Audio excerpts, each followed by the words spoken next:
guys, welcome back to another episode of Ducking Around. As you may notice, this isn't CJ. Jack has a set of leaking forks and are at the suspension place getting fixed. For now, it's me, Mr. Orange. CJ thought it would be a good idea to go over why I decided to buy the KTM 690 Enduro R instead of any of the countless other bikes I had been looking at, of which there were many. I had three main goals in mind in picking out a new bike. Due to personal difficulties in the past with carburetors, I knew that I never ever wanted to own one again.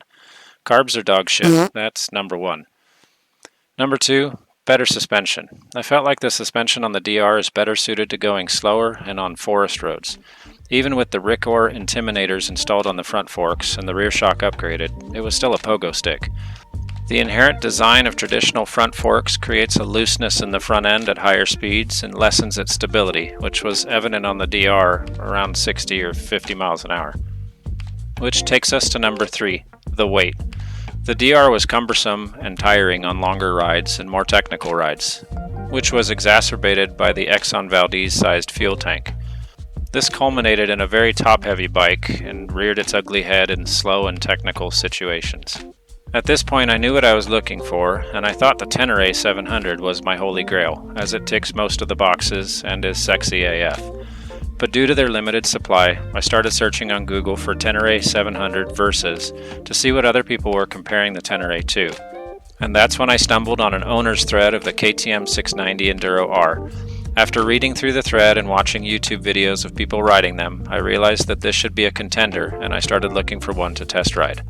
I tried motorcycle rental companies, Twisted Road, etc., and I couldn't find one. I even asked on the forums and asked people that were selling theirs if I could ride them and throw them a couple $100 as a way of saying thank you, but without any luck. I didn't want to spend thousands of dollars on a bike I was unsure of and hadn't even ridden. Then it happened. I found one. It was low mileage and had most of the mods I wanted to do. Exhaust, lowered seat, power commander, etc. And it wasn't too far away. I test rode it, liked it, bought it, and then made it 30 miles before it started billowing out blue smoke. The dealership took care of me and made it appear as if the loan had never happened. I had to work the next day, but CJ took care of dropping off some of the extras that came with it, and on her way home stopped at a different dealer with a brand new model. She basically took some of the cash and put down a deposit. I had 30 days to decide, and I'd only be out $200 if I decided against it. So now I had 30 days to find one to ride. I came close to riding one a few times, but it never worked out. The dealership called letting me know the 30 days was almost at an end, and I told him to go ahead with the paperwork. At this point, it became a roll of the dice.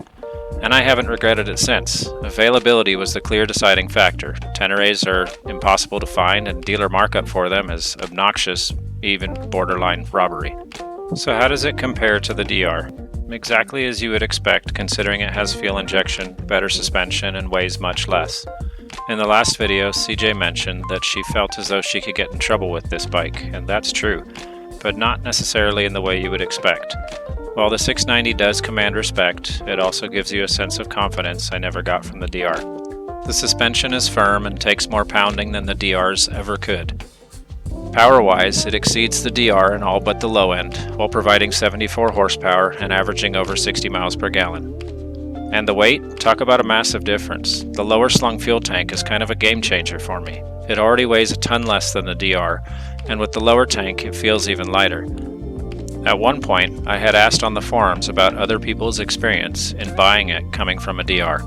One guy responded with, "The 690 is a modern day DR, and everything you wish the DR was." I think that sums it up well. So what are some of the cons of this bike? Well, to start, it's a new bike, and getting that first scratch is always gonna suck. But I took care of that one on the first dirt ride. The gearbox is close ratio and very notchy on the 1-2 and 2-3 shift. The stock tires, while not bad, are not a good choice either for a bike of this caliber and cost. Something from Motaz might have been a better choice. The throttle is very sensitive, and I find I have to stabilize my throttle hand with my pointer finger against the brake lever. And something about the bars or the grips causes my pinky finger to go numb. Also, depending on your personality type, this next one might be a con too, but people always want to talk to you about it. It's rather annoying.